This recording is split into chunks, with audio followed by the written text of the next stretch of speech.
Berkat kegigihanku, aku pria miskin akhirnya bisa menikahi putri seorang raja. Banta Barensyah. Begini kisahku. Di sebuah kampung terpencil di Nanggroe, Aceh Darussalam, hiduplah seorang janda tua bersama dengan anak lelakinya.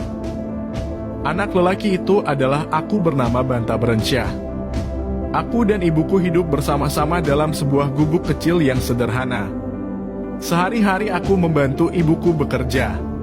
Ibuku bekerja menampi sekam, sedangkan aku mengumpulkan sekam yang belum ditampi di ladang. Dengan cara inilah, kami dapat bertahan hidup. Sebenarnya, kami masih mempunyai saudara dari ibuku yaitu Jakub. Pamanku Jakub adalah seorang saudagar kaya yang terkenal kikir dan pelit di kampung kami. Maka dari itu, tidak heran apabila kekayaannya tidak dibagi kepada kami. Suatu hari aku dan ibuku mendengar kabar bahwa raja mengadakan sayembara. Raja mempunyai seorang putri yang cantik jelita yang bernama Putri Terusmata. Sang putri menginginkan baju yang terbuat dari emas dan swasa. Sang raja mengumumkan bahwa pemenang dari sayembara tersebut akan dinikahkan dengan putrinya. Mengetahui itu, aku pun mencoba peruntunganku dengan pergi mencari baju yang diinginkan oleh sang putri. Aku lalu pamit kepada ibu dan ibuku memberikan bekal daun talas dan suling. Hingga kebetulan pamanku Jakub hendak berlayar sehingga aku menumpang di kapal milik pamanku. Di tengah perjalanan, pamanku mengatakan padaku kalau tujuannya berbeda denganku. Pamanku hendak ke utara sedangkan aku ingin ke barat. Aku pun berpisah lalu menggunakan daun talas yang diberikan ibuku untuk melanjutkan perjalanan. Daun talas itu ternyata kuat menahan tubuhku hingga aku sampai di tujuan. Sesampainya di tempat tujuan, aku bergegas mencari tukang tenun yang memiliki kain berbahan emas dan swasa. Rupanya kain itu bukanlah kain yang mudah ditemukan. Aku harus mencari sampai 7 tukang tenun baru menemukan kain yang diinginkan oleh sang putri. Aku sangat senang karena setelah mencari ke beberapa tukang tenun akhirnya aku menemukan juga kain itu.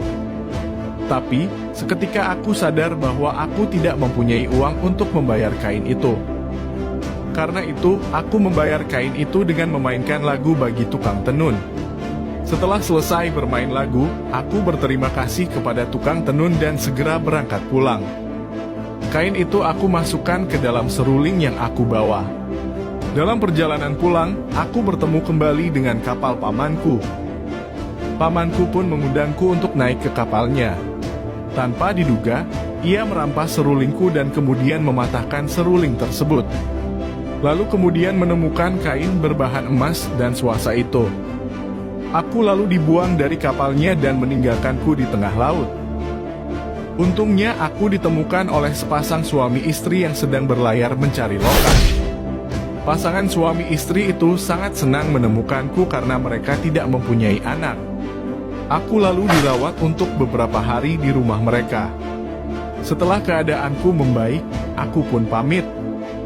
Sesampainya di kampung, aku menceritakan apa yang terjadi sebenarnya kepada ibuku. Mendengar penjelasanku, ibuku tidak menyangka bahwa Jakub akan berbuat jahat kepadaku.